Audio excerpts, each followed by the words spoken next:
I think it's probably just the era that we're in now. I think everybody wants to be an entrepreneur before they're ready to be. So I pivoted really quick from this big entrepreneurial dream to like, I want to be a respected coach first. Your product is coaching. That's the thing that matters the most. No matter how slick your marketing is, how many automation sequences you've built out, if you can't coach, people walk out the back door as fast as they walk in the front. Fire fast, hire slow. But I think a lot of people hire very reactively and like when they're in need. We know that our business can support another full-time coach, and we're not going to rush that. Hello and welcome to Gym World Worldwide. I am your host today, Mateo Lopez, and joining me for this episode is Andy McCloy, owner of BCI Sports Performance and Fitness out in Madison, Alabama, right? Alabama. Nailed it. And really special treat because it's a repeat guest for those of you who have been following on the show. Second appearance for Andy here. And for those of you new to the show, you're in for a treat. Andy is a grizzled veteran in the world of the gym world. Been around the block in terms of fitness, and I'm excited to dig in to see what nuggets of wisdom we can mine from Andy. So before we get into it, Andy, how you doing? I'm doing well, man. Thanks. A little cold down here today. It's actually a 20-degree day. Oh, yeah. Living in the South, you'll have it be 20 degrees today and 70 degrees on Friday. So that means possible tornadoes in between. So. Oh my gosh! Wow, that's wild. I did not know Alabama got that cold. So Andy, for people who don't know, you've been in the gym business for over 25 years. Is that right? Yeah, it's 25 years this year in October, 26 years in business total. It'll be 25 years this October, I believe. Yeah, man, been doing this a long time, multiple different ways. So let's start there. I mean, I think most gyms will kind of either fade away, sell, or throw in the towel after like the first 5 years. You've had BCI for over 25 years, or over 2 decades, I should say. So why do you think so few gyms last past that 5-year mark? I think it's probably just the era that we're in now. I think everybody wants to be an entrepreneur before they're ready to be. You know, when I was coming up doing this, and a lot of the guys that most of the listeners would know, like we all kind of started out as trainers first. We built a training book. We had services that were high in demand, and then we pivoted that, into a business. We'd already developed at least the brand of me and had a good kind of foundation to start developing more of a brand from there. That helped us attract coaches and people that respected us and actually wanted to work for us because we had already had enough social proof that we knew what we were doing. And I think that's made it easier for people that have been doing this a long time to, beat that curve of where most gyms just kind of fail relatively fast. But I think there's such a heavy focus on entrepreneurship now that like it's the cool thing to do. And I don't think a lot of people really understand the reality of it. And they're very quick to want to jump into the owner box. Whereas like my first decade of doing this, I didn't really care about building a team. I didn't really care about having $1 million gym. I didn't care about any of that. I just wanted to do a good job and prove to the market that I deserve their trust. And, by way of that, the money that they would pay me for those services. So really what you're saying is you spent time honing your craft first and becoming skilled at training, really, before you were like, okay, now I can do this and coach coaches and kind of level up. Yeah, I mean, and that's, I've talked about this before. When I first started, I did have this idea of like, I'm going to start a business. I'm going to develop a personal training franchise prototype. I'm going to sell it to all these gyms because I had been exposed to something like that in the Washington, D.C. area. So I had these big ideas and big dreams. And then I got into the business and I realized how smart a lot of the coaches and people were in our industry.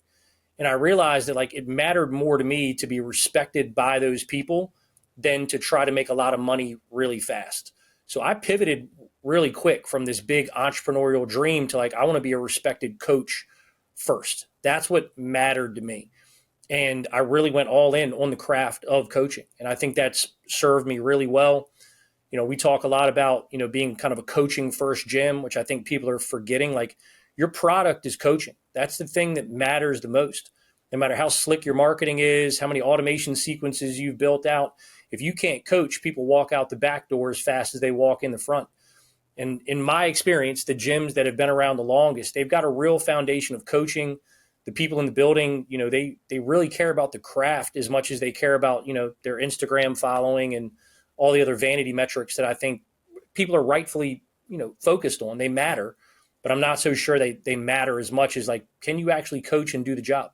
Right. Yeah. That's probably like, yeah, don't forget, we're in the business of coaching people.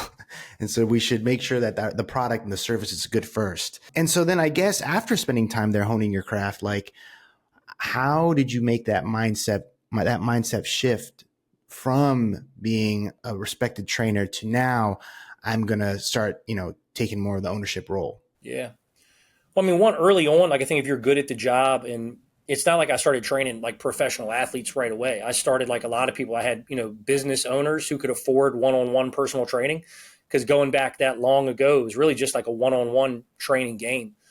So I had some good mentors that own and ran multiple businesses, and they put me on to different books and gave me a lot of advice and mentorship that I understood. I did not want to be a 65-year-old personal trainer. I just had no interest in that, and no disrespect to anybody that does. I just knew early on that wasn't going to be it. So I started slowly learning about business, reading books, trying really hard, making lots of mistakes, course correcting along the way. About a decade in, I joined my first like fitness business mastermind and coach. That really helped me kind of add some specificity to what I was learning about how to run a business and actually apply the stuff that I had learned. That was really, really important for me. Like I needed that. But ultimately, I would attribute, I had my first kid at 16 years old. By the time that child was 13, I fought for full custody of her, and I won full custody. And that was the big pivot point for me, because when I got full custody of her, I realized that I didn't own a business at all. Like I owned my job. I had people that worked for me, but I was still doing a lot of coaching. I still had to do all the sales. And my business just dominated my life. And I realized that I'd worked very hard to win custody of my child, only to be able to, see her when I had time. And I recognized that I didn't want that to be, forever. I wanted to build a business that allowed me freedom, time, and income to choose what I wanted to do. And that really, it made me clarify what I wanted my role in my business to really look like. Hey, gym owners, are you looking for a way to generate more leads, close more sales, and increase client retention? Introducing Kilo. We are a software company that gives gym owners the tools they need to increase revenue and run a successful gym. With Kilo, you get a beautifully designed website to capture more leads, an integrated marketing automation platform to increase sales, and our gym management software so you can add new client memberships, process payments, and organize your class schedule. If you're ready to upgrade your gym management software, book a call at usekilo.com. And would you say for people who are looking to take that next step into maybe taking their personal training practice into something bigger, seek out mentorship early on, seek out business coaching early on in the process? Yeah, as early as possible. I think what happens is, people start their own business either as, solopreneur, or maybe they have a small team, and they start, rightfully so, using that income to create a lifestyle that makes them happy. But in pursuit of that, a lot of times they crush their margins and they've got no money to invest in business coaching. So they undervalue the idea of hiring a business coach. Whereas what I would tell somebody starting out, somebody early on in the game is like, figure out how to bake that into your budget right away. And it should be an expense probably for your whole career. Over the past 15 years, the amount of money I've spent on coaching and mentorship is significant. And I am no business guru, but I have learned a ton about business because of that consistent investment, like just always having a coach. And then, driving specificity into some areas that I needed more, like hiring a marketing coach, hiring a sales coach. But like, if you're in the right coaching program, you can usually become a really good generalist at all those qualities, and then figure out where you're weakest and you need to improve, and, hire somebody to help even that out for you. But I would highly encourage somebody, it should be baked into your budget right away. Just like the rent that you pay on your facility, the money that you put into a CRM, like business coaching should be something that is on the books immediately. Yeah, education for yourself. It should just be a line item there that you should build your business around, making sure that you're going to be able to know that you're going to be spending money on that the same way you would on rent. And so you've said in other like interviews or podcasts that your gym can run 90 days without you. So that's pretty rare. What do you think makes that possible? I got the right people. I mean, the typical answer is like the people, the processes, and the profit to like, figure it out if I'm not there. But if you made me choose one of those, it's the people. I've got the right leadership, at least right now. But I mean, the average employee's been with us, 6 years, a couple others, 8, 9 years. So I've one that's been 13 years. So we've got really, really strong leadership in place. They believe in the company. They believe in the mission. They're deeply invested in the clients. They understand that their career is tied to the success of the gym. And I say it can run 90 days without me. That's how much confidence I have. But we've never stress tested it that long. But earlier this year, I did take a sabbatical, and that we came back positive and in membership, and nothing negative. And I was out for about 3 weeks, and I could have stayed out significantly longer, and things just ran well. It has a lot to do with the people, for sure. Yeah, you don't strike me as the guy who would actually leave for 90 days I would struggle with to that go to one the for beach. sure. Yeah, I would struggle. But you could, and that's the important piece. And so I guess you mentioned your team, right? How do you train your staff to like think like a leader or think beyond just being an employee at the gym? I spend a lot of time with them, a lot. I mean, my main role is leadership at this point. So through a series of meetings, like most people know about, like level 10 meetings, or like your main staff meeting of the week, where we're reconciling data, checking in on what's going on, solving issues and problems. I don't solve every problem for them. I ask questions on what they think we should do. And then I consult and inform them of my perspective. And then I give them back ownership of solving that problem. On Tuesdays, we have what we call sprint meetings, where we work together as a team for 2 hours every Tuesday on specific things we're trying to close the gap on.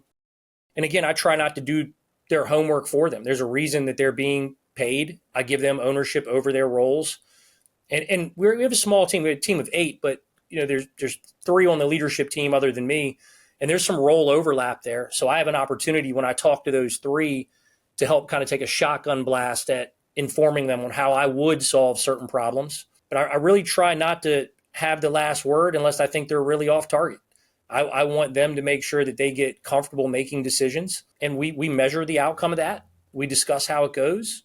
We course correct when needed. Can you give us an example of like how that plays out in practice, or like a recent kind of challenge you kind of guided them and helped them work through? Yeah, I mean, earlier today, we are working on retention specifically. So we'll kind of flag areas of focus going into the next year. Full transparency, and this happens for every business that grows every year, but the bigger your business grows, the more attrition you're going to see just by the numbers, right? Like if you're running at 5% all year at 200 clients, when you get to 300 clients, you're going to lose more people. And that puts kind of the stress on 2 things. You either got to get a lot better at acquisition to offset it, or you got to figure out a way to hold on to more people. We're biased towards holding on to more people on the retention side. So we've laid out a retention strategy of certain touch points, how we'll reconcile that every 90 days. Each coach gets assigned ownership of a specific aspect of the retention protocol. And then, we're going to measure that going into 2026. So the last 2 sprint meetings, we've been sitting down, building out all the documents, all the processes, all the systems, and how they're going to be held accountable to that, putting metrics to it and getting really clear on both. Like, we want to measure the effort, but the outcome, your lead measures, your lag measures, and really putting that into a cohesive system. Instead of me just saying, hey, I want you to build our retention playbook and we'll see how it goes, right? We'll all sit down as a team, discuss our role in that, get very clear on what the outcome is going to look like and how we're going to measure success, make an agreement that this is what we're going to do moving forward, and just keep flushing it out over a series of meetings till we feel good about it. And then it's go time. And this is something that we're going to be rolling with in January that we've been working on for, I guess, 2 or 3 weeks here in November. So we don't want to just like pull the ripcord. We want to give ourselves some time to, consider all the obstacles and bottlenecks. So it sounds like you've spent a lot of time with your staff, developing them and building a culture of, taking ownership of, the piece of the business that you're, in charge of, like taking ownership of that, being held accountable to certain metrics and coaching them how to be leaders in the gym, right? So that's a very unique kind of culture you've built. How do you look for that when you are hiring, right? introducing a new member to the team, you want to make sure you don't disrupt what you've spent so long building. So how do you hire while also protecting the kind of culture you've built within the business? I mean, that's a good question. And I've openly said this is like, I've been very fortunate. I haven't had to hire and fire a lot of people. Like I said, the vast majority of my team's been with me for a really long time. We have certainly lost employees, and we've been on a hiring search since November. So the short answer to that is like doing it very slowly, right? They say, fire fast, hire slow. But I think a lot of people hire very reactively and like when they're in need. We know that our business can support another full-time coach, and we're not going to rush that. So we've really buttoned up our hiring practice to it's 3 layers deep at this point, 2 Zoom interviews and an in-person. We were practicing all this year, interviewing people. And if we felt like we found a candidate, we would bring them in. Through that process, we did end up hiring a part-time coach. And this is ironically a kid that walking onto my team has more strength and conditioning experience really than anyone on my team. He actually grew up in my program as a youth athlete. I helped connect him with the right people when he got his first job in strength and conditioning after playing college football. He's worked at Stanford, Baylor, a bunch of other programs. He's in an industry that's a little down now. He moved back home and expressed an interest to get back into coaching. That kid is the epitome of a culture fit. So it was a no-brainer for us to bring him on to kind of fill some gaps for us, for our current staff, as opposed to just like really like rushing a full-time hire just because our budget can handle, another person. And it would, quite frankly, give people on leadership a little bit better of a schedule. We agreed collectively that wasn't the right strategy, that we knew we could handle the demands of the schedule right now the way we were, and adding in a part-time coach that we knew was a culture fit was a much better move than us just trying to kind of force somebody in.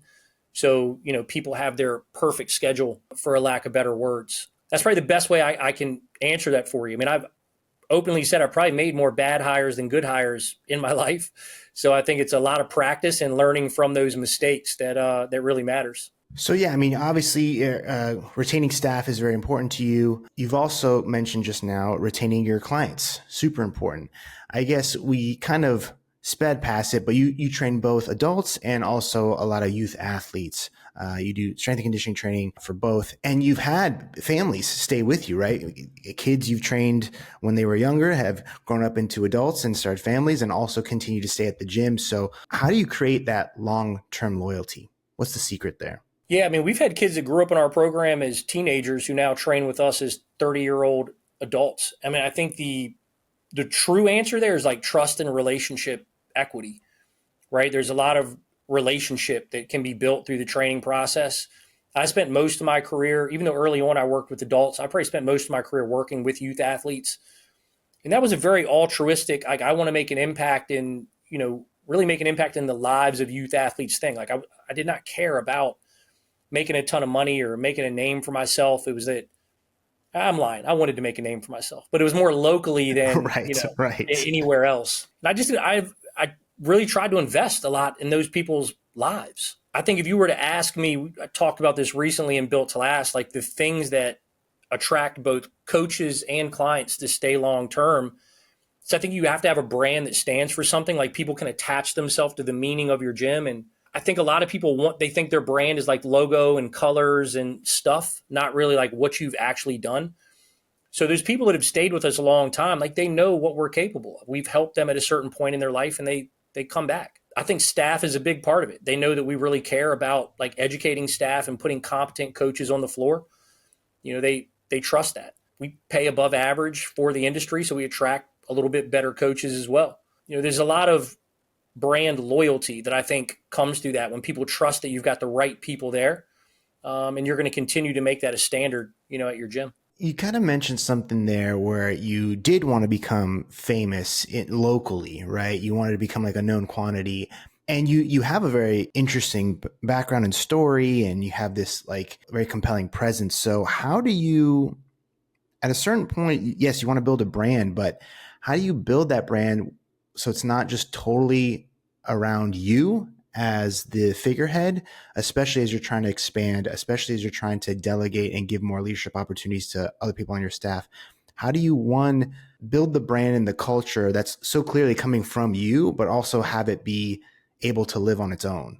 That's a really good question. And it was not really intentional. I think in the beginning, like the pursuit of all that was very ego driven for me, which I think is natural when you're young and you start a business.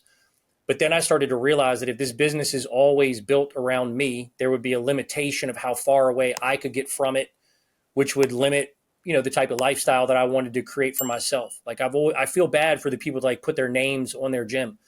There are very few gyms with the owner's name on it that can survive without the owner. There are certainly ones that can, for sure, but they're few and far between.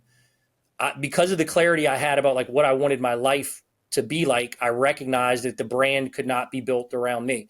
For forever, the acronym BCI started in 2000, but people said I go to Andy's gym, right? So I recognized that was kind of the first thing that we needed to change, which meant I needed to not be doing everything. Like most gym owners, the first thing you offload is like administrative stuff that you're no good at anyway, right?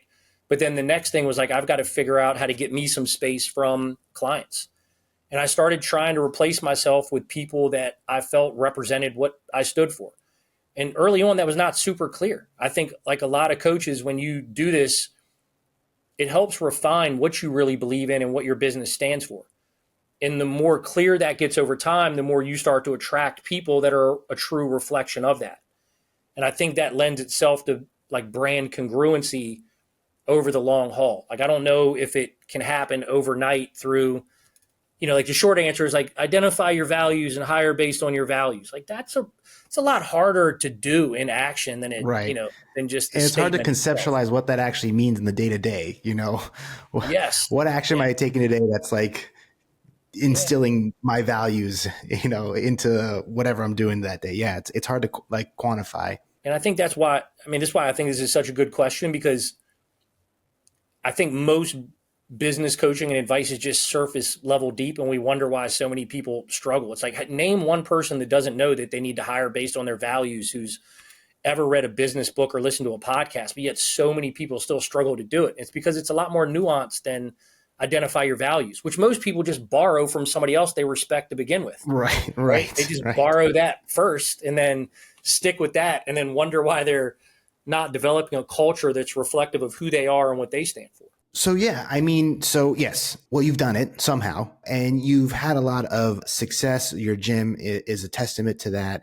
You've got over 300 active members. You're pushing some months 80 to 100K in top line revenue per month. But you've mentioned that success is no longer the focus, it's significant. So maybe for our listeners, what does that really mean to you? For the gym or No, myself? sorry. The focus of significance is now the focus instead of success.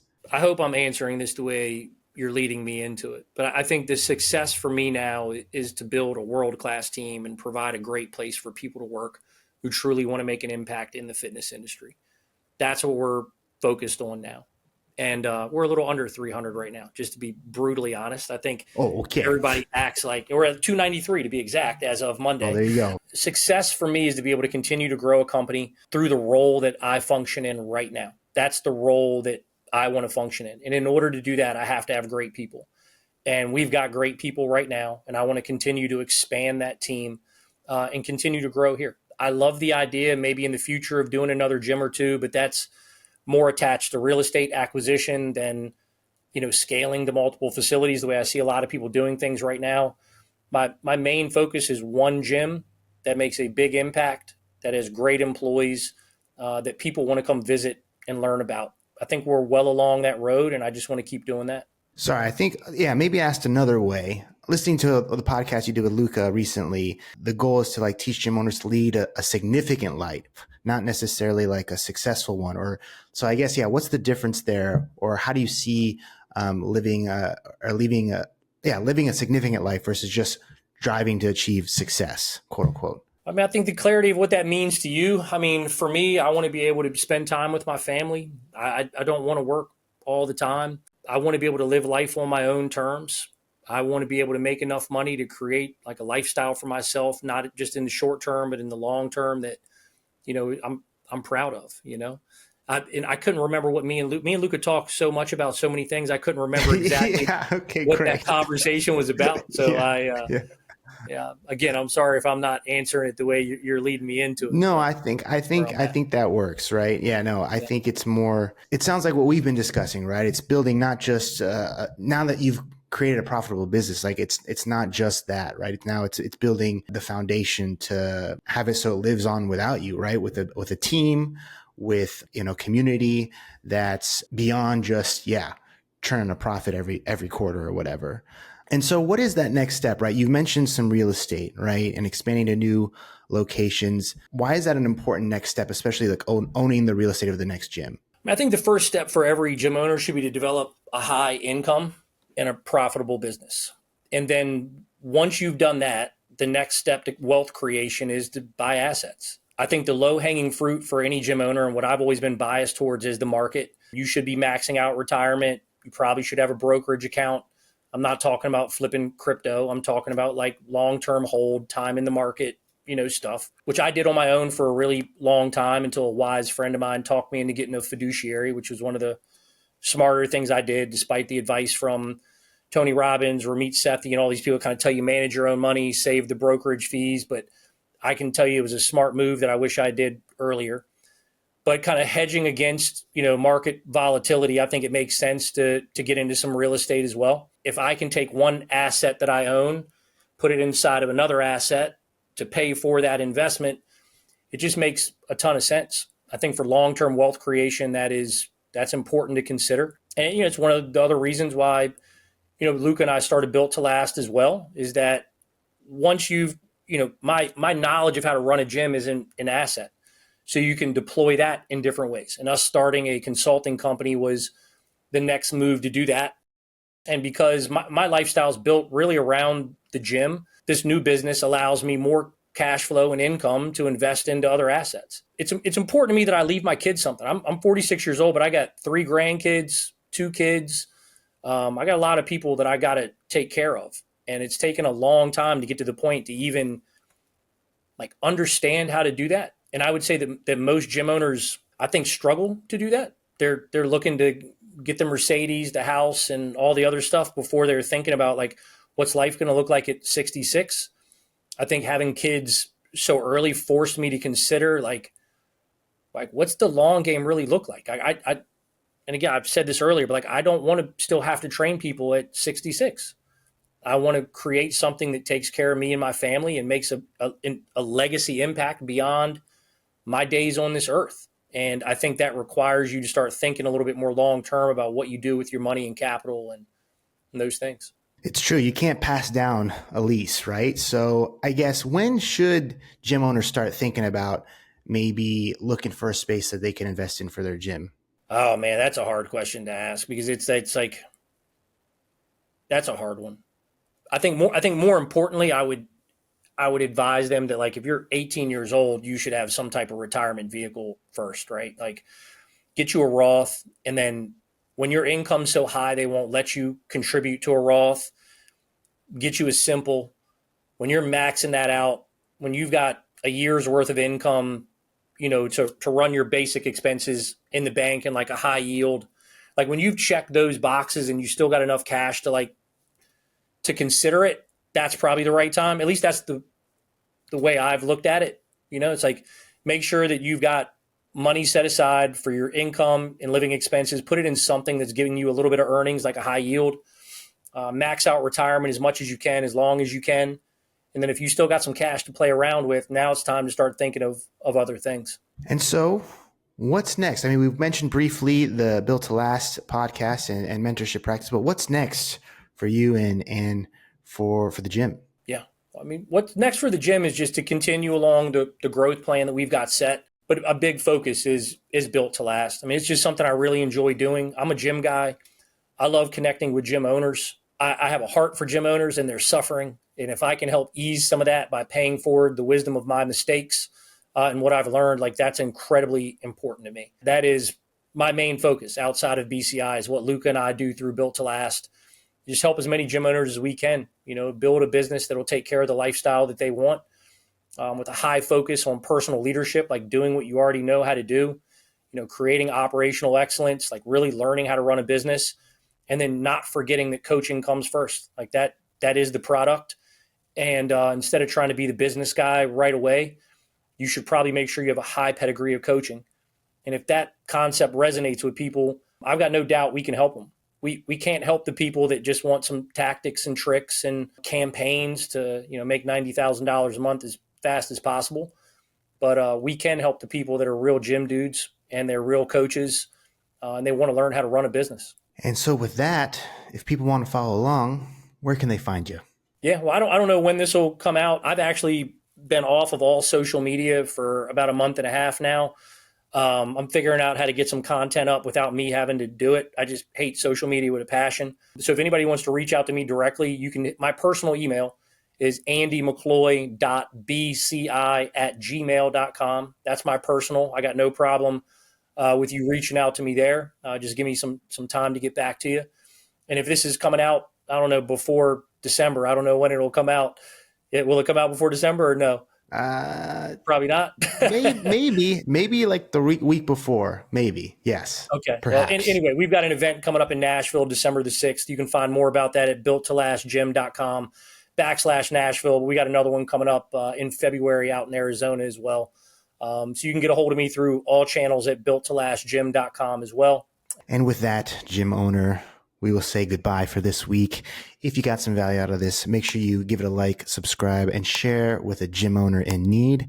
And if you need help growing your gym, if you need help getting people to your website, getting people into the gym, and then retaining those people once you sell them, go ahead and check out Kilo. Go to usekilo.com. We got all the tools you need in one place. Get yourself a website, marketing management system, and gym management software all in one. So go to usekilo.com. Check that out. Until next time, we love you, Gym World. Goodbye.